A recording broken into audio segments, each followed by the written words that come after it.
And you've also been talking a lot about the Quebec Investors program, Yep. and that's one of the main things I really want to talk to you about today. Sure.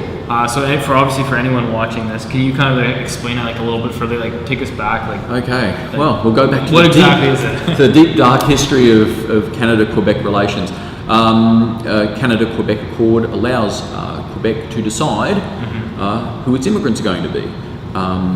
In the mid-80s, it introduced this scheme called the Quebec Immigrant Investor Program. What that is, it's a scheme under which Quebec gets to charge immigrants now $800,000. That isn't just a fee. What happens is that money is actually a loan, an interest-free loan that's made to the Quebec government. So what Quebec gets is basically cheap money. Yeah. It works out to about $100,000 or whatever.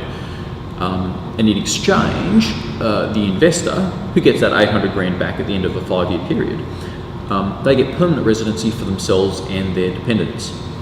And that obviously leads to citizenship. That's the goal. The whole goal is citizenship. So basically what it is, it's a citizenship selling scheme. There was a federal version of the scheme, which ran in parallel. That was shut down in 2014. Yeah. But the Quebec scheme was always bigger. Now, the glitch here is that even though applicants to this scheme must declare that they intend to live in Quebec, when they arrive, there is absolutely nothing to stop them from leaving and moving to Vancouver, for instance. And it is almost impossible to enforce, because to enforce it requires proving a deception of intent. So that while technically speaking this is a fraud to do this, how do you prove that someone didn't just change their mind? For instance, you can simply arrive in Canada and say, I actually prefer Vancouver. I think I'll settle in Vancouver instead. Perfectly legal. So what you see Does is... Quebec, do they have anything against that? No, well, Quebec are you supposed to stay in Quebec? Absolutely, you are supposed to stay in Quebec, but it is impossible to prevent them from moving.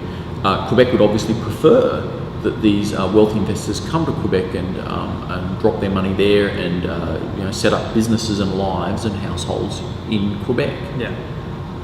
But at the same time, if it comes down to not getting the $800,000 and getting it, they're going to take it.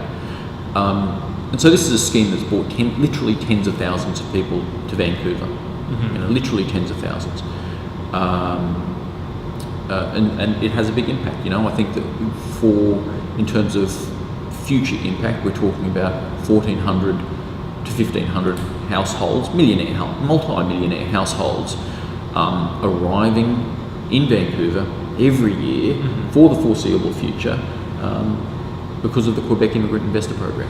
Yeah, I guess that's the thing, right? People can say okay, well, how many of them actually come in and buy houses? But when you think about it, if someone's coming in with that kind of money, these are multi-millionaires. That's right.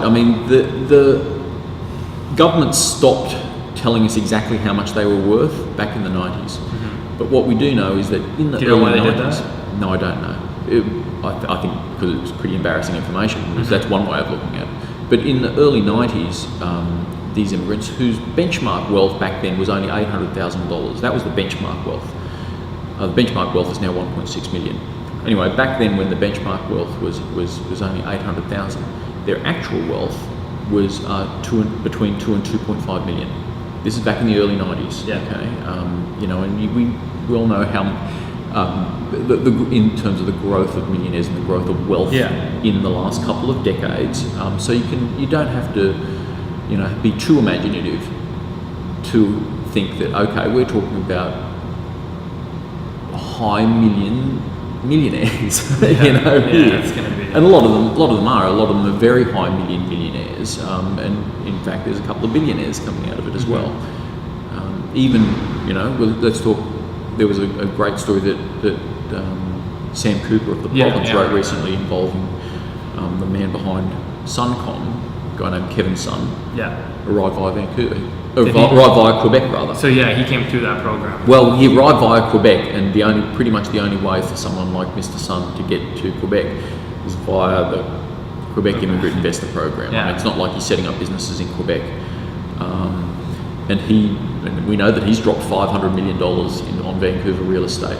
So there are, I think it's a significant factor. Yeah.